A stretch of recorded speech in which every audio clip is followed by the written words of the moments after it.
Shalom, tadaba, and merhaba herkese. I assume there might be some Izmirlis in the audience, and I will be talking about Izmir today. And I'm from Izmir, so. Today I will talk about my ongoing dissertation research project and my research experience in the Ottoman state archives, and my aim of expanding the cast of characters of the Izmirli Jewish history of the late 19th century. So I'm trying to move a bit away from the elite, male-dominated Ottoman Jewish history, which we are used to reading. Sesi, ben tamam. Daha yakın konuşun. Tamam, teşekkür ederim. I will be sharing several cases from the archives concerning the marginalities. And I believe that these stories are not merely interesting in and of themselves, but they allow us to consider the lived experience of marginal individuals through the history of an Ottoman port city. Therefore, through a sociological and spatial lens, this study aims to contribute to the presentation of the late 19th century Izmir, while giving voice to excluded members of the community and who have long remained on the margins of a minority, as well as the margins of Ottoman Jewish historiographies. Yet, tracing the Izmirli Jewish marginals in official Ottoman state records remains as a practice which needs to be further investigated. So this paper today, I will reflect on the methodological issues of finding Jewish marginal figures in the Ottoman state archives, which is located in Istanbul, and while focusing on the opportunities and also the limits of Ottoman archival documents for researchers in the field of Jewish studies, Ottoman Jewish studies. So, as I said, this paper is based on my dissertation project titled On the Margins of an Ottoman City, Politics of Marginality in the Jewish Community of Izmir between 1847 until 1913. And my project at the University of Washington is supervised by professors Devin Nahr, Reshat Kasaba, and Arbella Batshulman. And this project focuses on the relationship between Ottoman modernization, social control, and marginality from a corporeal approach, so from a bodily approach. I look at bodies. And also I look at various definitions of marginality and how it determined the practice of coercive ordering of the Jewish poor, the diseased, the criminal, prostitutes, orphans, mentally ill. So these are my marginals of Izmir. And also the converts from Judaism to Christianity. And also I'm looking at these individuals within the local context of Ottoman modernization. So in other words, through a corporeal approach, through a bodily approach, I focus on unruly bodies in unruly spaces, working on the spatial dimensions of corporeal performances and narratives which deem to be deviant, marginal, irregular, abnormal in the eyes of the authority, in the eyes of the community, and in the eyes of other people.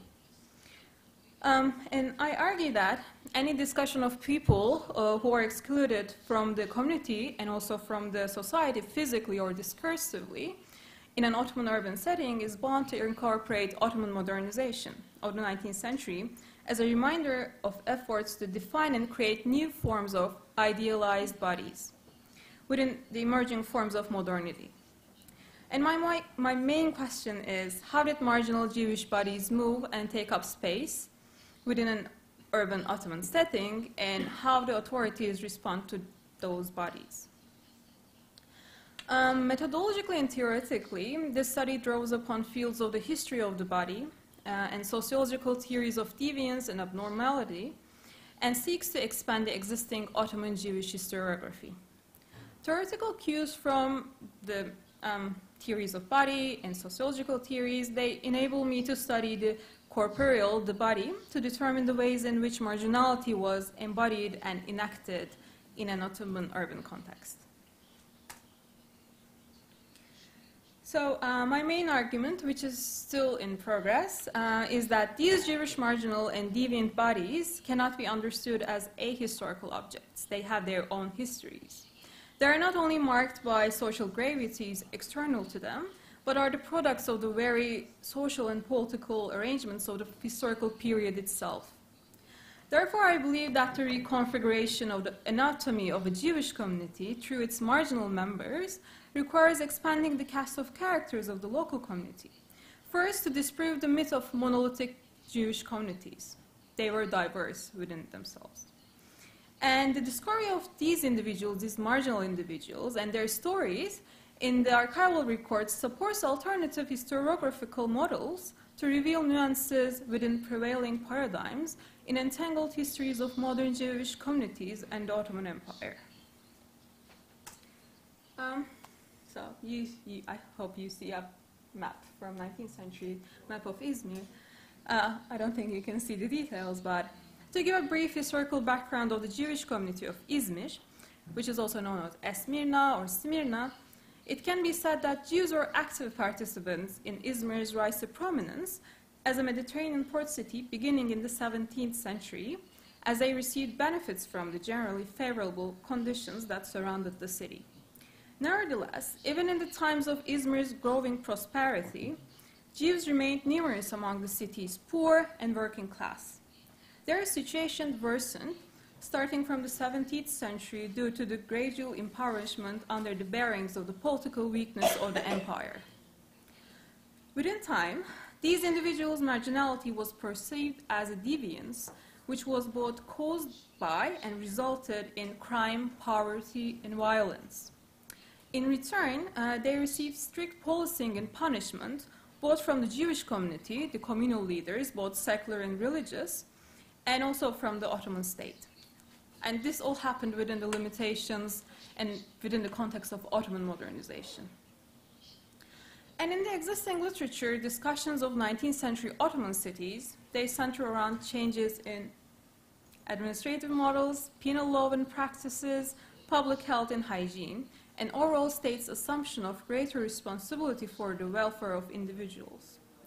In this regard, visibility of marginal, deviant, and abnormal bodies was a solid expression of official and communal failures and disappointments. So even the existence of beggars on the street was a source of shame and dishonor for the Jewish community. Therefore, treating the body as something of a crisis throughout this period was a common practice, as it was believed that unruly marginal bodies required repairing and disciplining. Additionally, there was a constant need for categorizing based on specific indicators. Okay. So with the aim of tracing the marginal Jews of Izmir, during the current academic year, I conducted, and actually I'm still conducting research at the Ottoman State Archives and various other online archival sources of Ottoman Turkish material from the late 19th century. The Ottoman State Archives, and you can see the picture here, is located in Istanbul, around the Kağıthane region, and is the prime repository for state archival documents in Turkey related to the Ottoman Empire. Researchers at the Ottoman State Archives can work with bounded notebooks or papers, pages of official papers. Notebooks, which are around 300,000, consist of accounting reports and diplomatic records. And official papers, which is around 150 million pages. They range from imperial decrees to local administrator records, notes, and summaries. My project relies on documents from the collections of Zabtiye Nezareti, the Department of Police, and Dahiliye Nezareti, Ministry of Interior. Therefore, I focus on police report, official correspondence between the local authorities and the center, maps, court cases, and various other reports displaying the daily life of an Ottoman port city, which also reflects actually the processes within the community itself, within the leadership of the community. So you can ask, are Izmirli Jewish marginal visible in the Ottoman State Archives? My short answer would be yes. Yet, these archival documents, however, are essentially burdened with limitations, as scholars have repeatedly already have documented. First, the Ottoman archival documents both reveal and hide various powers and capacities of individuals. First, there is a problem of what is left out and not recorded, since these documents are highly censored and filtered. They rarely reveal details surrounding the events. Individuals are rarely described in full. They're most of the time cut out from their families, communities, and friends.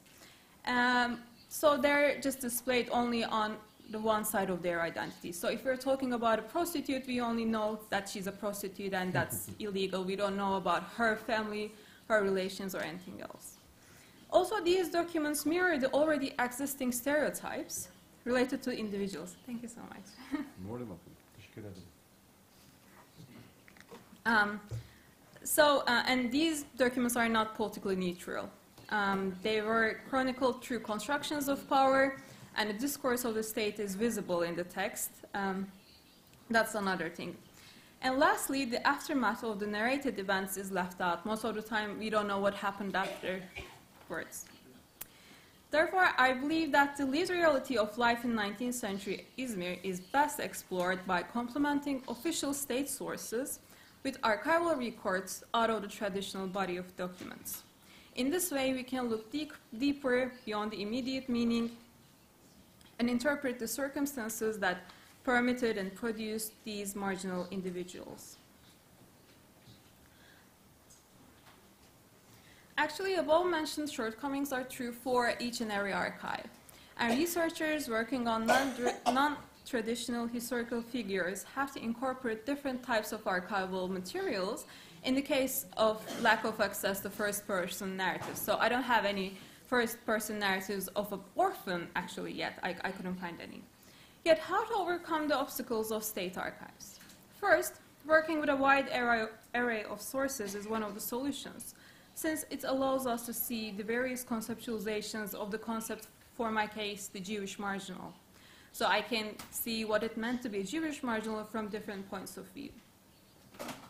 For example, I tried to recreate a historical reality through the use of Ottoman state records, local Ottoman, Turkish, French, and Ladino press, and Scottish and British Christian missionary records, travel memoirs written by Europeans and Americans, and records of the Alliance Israélite Universelle, and local Jewish communal records, which are placed in Jerusalem. These documents provide the researcher with individuals and their cases that deemed to be abnormal by the state and the community, and they give an idea about communal and official norms regarding the society. So the importance of linguistic skills come to the fore at this point. Nevertheless, silences and absences exist in all of these archives. So I guess the researcher should also learn the languages, but I think they also have to learn how to read these silences and absences. Now I would like to share some interesting cases from the archives to give you a sense of my understanding of marginality and my eclectic methodology.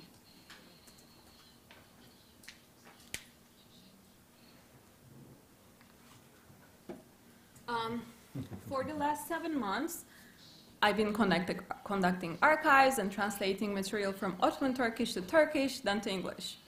So these are some of the types of marginalities I came across with. So I'm going to repeat for the translation, so you can hear them in Hebrew. So there were prostitutes, disloyalty, insult to the Ottoman state, an insult to Islam, beggary, gambling, migrancy, religious conversion, homelessness, orphaned, being an orphan. In the later periods, then we see membership to secret organizations, which meant like Zionist organizations and Masonic lodges. And then we see mental illness, various types of diseases like cholera, typhoid, and everything, the epidemics.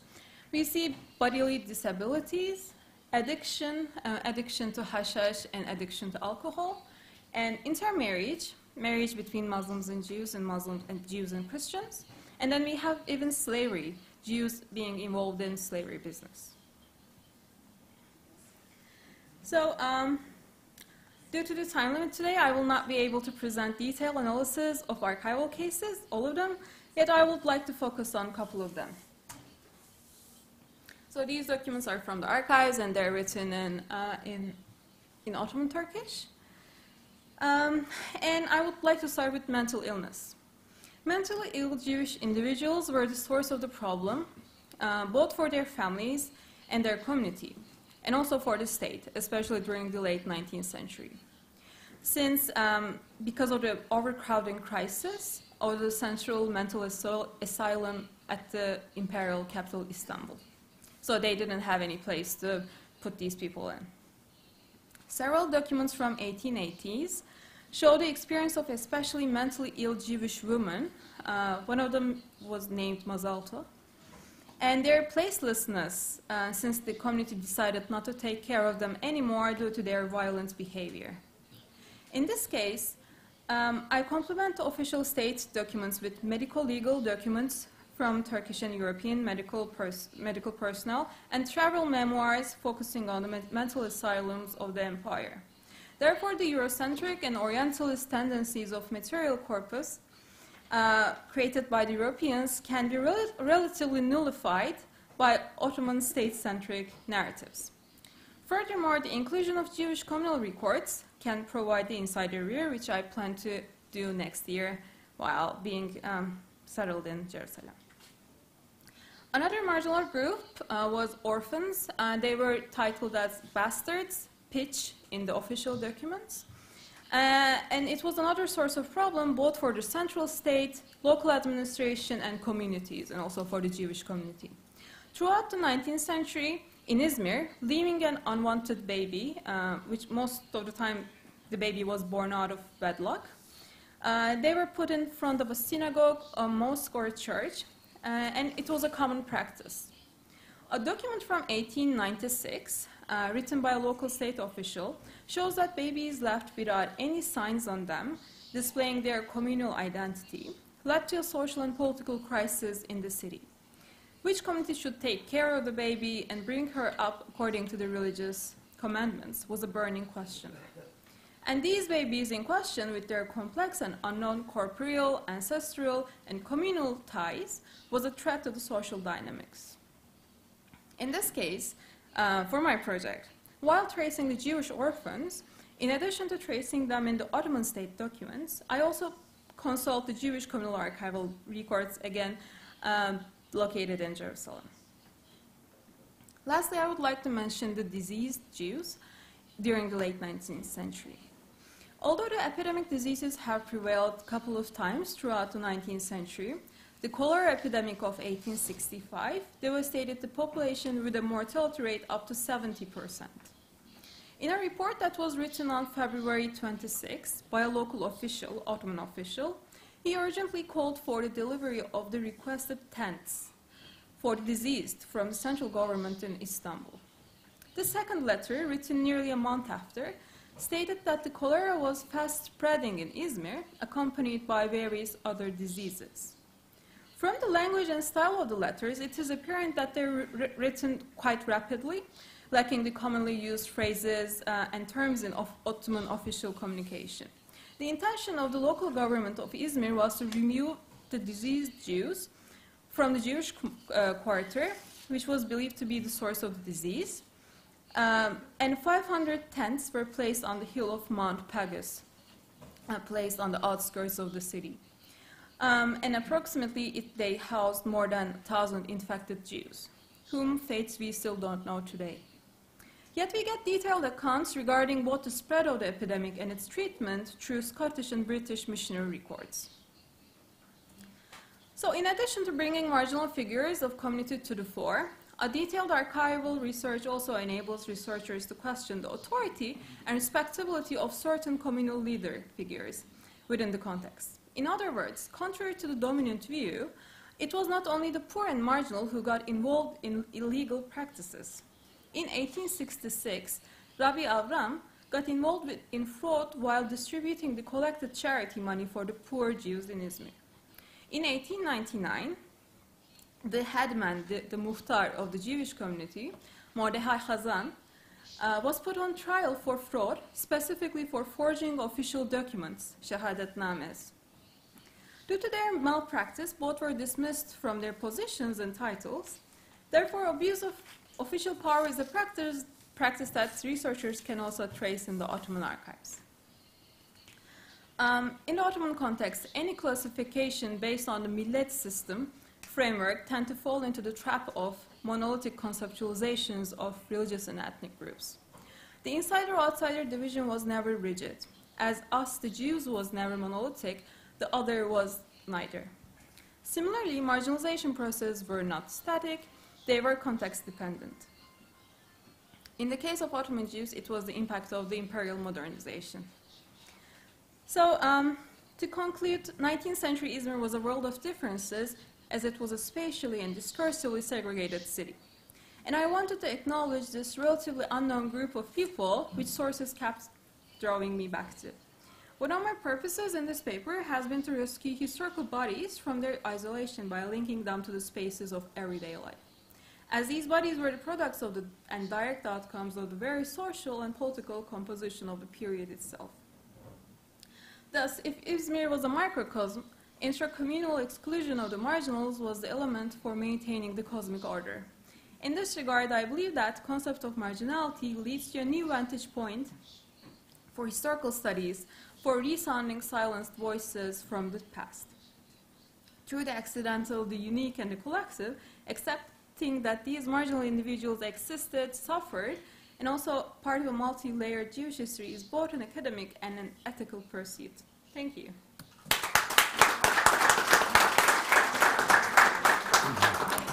Thanks, Canan. And now this is the time for questions. Yes, please, Umut. Yes, if you could give us more information about the members of the secret organizations, what kind of treatment were they accorded to, what did the archives have to say about that? Especially about the Zionists. Okay, I know this is a really fascinating topic, but I remember that especially the Maccabi Sports Club in Beyoğlu, Istanbul, was a big source of suspicion for the Ottoman state because they thought that Zionists were there, and under the title of sports, they were going after their plans. So that's one thing. So if you're interested, go after the Maccabi Sports Club. And the documents in the archives related to the Masonic lodges and Zionists, they're called shifreli. They're they're coded, and you have to solve that code to understand what it says because they were sent with specific codes. So they were like hidden messages as the Ottoman officials tried to communicate within themselves. So regarding, you asked about the Zionists, right? Well, he did, but I did. Yeah. in general. You asked in general. So even charity organizations were under huge observation by the state. Like charity balls, theaters, the press, it was all under suspect. Like they were going through the written material and also the performances to see if there's any symbols, meanings related to Zionism. But that's coming from a later period. But if you go to the archives, even if you type Zionism, then lots of documents will come up. Yes. Yeah, and it's fascinating topic. In terms of prostitution, for example, were the women local Sephardim or were they Ashkenazim? Did you find any instances of pimps? And are they part of a larger network, specifically regional and global Jewish networks, and coming from Odessa? And last question, we know about Sephardic crime in ports in Israel, but we've never heard about it in abroad. So, for example, in Izmir, did you ever find any Jewish crime in the port? Okay, thank you for... Can you repeat the question? That's Okay, but I have to repeat in English, is that okay? Maybe you can. טוב, הוא שאל על פשע יהודי מאורגן בחוץ לארץ, כי פה אנחנו מכירים את זה. כן, פה לא חסר, בלי עין הרע. והוא שאל על זונות, האם מדובר ביהודיות ספרדיות מקומיות, או שמה מדובר באשכנזיות שהובאו ממקום אחר, והאם יש קשר לאודסה. Okay, so thank you. And starting with the prostitutes. In Istanbul, yeah, I think it's part the truth and part the stereotype, but yeah, all the prostitutes were Ashkenazim in the eyes of the Sephardic community. But actually, I don't think that was the reality. I'm sure there were Sephardic prostitutes there. And most of them were running away from pogroms and lots of horrible stuff happening in the north. So they were coming to Istanbul, and the Galata region was the place for prostitution. But they weren't staying there. They were quite mobile. They were also coming to Izmir. In Izmir, we see that, and also in the Ottoman state mind, they thought that Muslim women never did prostitution. That was a lie also. Women had to do this for survival, right? So in Izmir, I'm not very sure about this. I'm still working on it, but I think local Jewish women, Izmirli women, and local Izmirli Muslim women were cooperating in the prostitution business. I don't think like ethnically or religiously they were separate because they were in the same business. Regarding the pimps, I couldn't find anything. Maybe the police wasn't after the men, they were mostly after the women. So that might be one of the reasons. And crime, in Izmir it's really interesting. I see that intercommunal cooperation in crime. So Muslims, Armenians, Greeks, and Jews were coming together for gangs, for banditry. So it was quite cosmopolitan, I would say. Thank you. היא אמרה שהיו תינוקות נטושים והייתה רוצה לדעת מאיפה הם נטושים. השאלה מה עשו איתם. Oh, she has another question, but she's asking that in Hebrew. What happened with the orphanage? Where they were taken from and where they were taken to? Thank you. There was this Sephardic orphanage, Nino de Gorfanos, I think, and there was the communal orphanage. And when babies were put in front of synagogues, they were assumed to be Jewish babies, so they were taken to the orphanage. And they stood there, but there were also Christian, Scottish, British missionaries. They also had their own orphanages, as far as I know. So there was this kind of a rivalry I would say, for the babies. Competition. Competition, yeah. Okay, additional questions? Oh, please.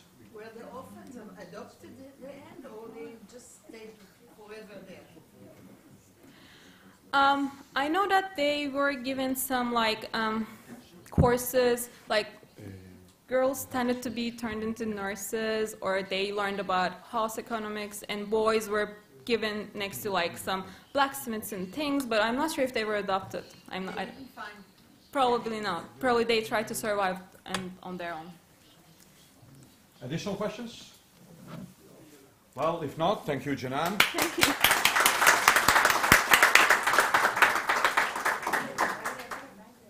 And now we move to our